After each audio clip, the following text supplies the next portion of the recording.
Hey everyone, it's Pastor Merritt, and it's time to prepare ourselves for the 14th Sunday after Pentecost. And as you can see, it is our Crown of Silver recognition this weekend, remembering our members who have reached the age of 85.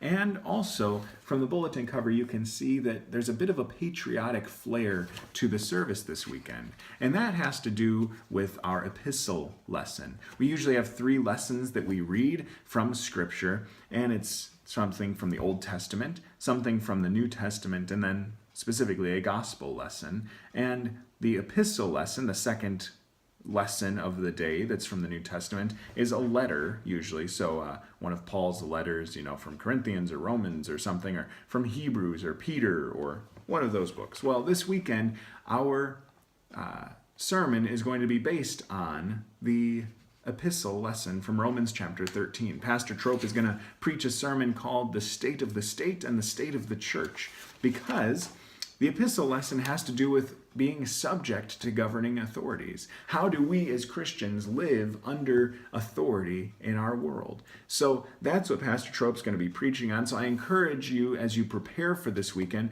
take a look at Romans chapter 13.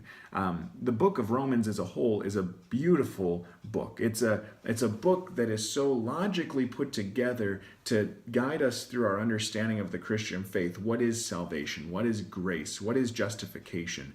So sometimes you almost need to read the whole book to make sure we understand what Paul is saying.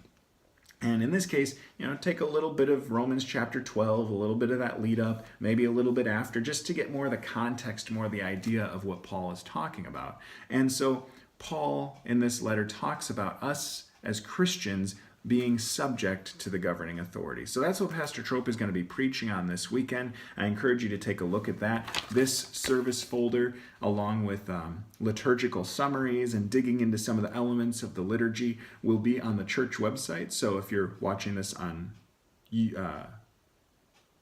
YouTube, which I posted on. I had to think for a second if it was on Facebook or YouTube.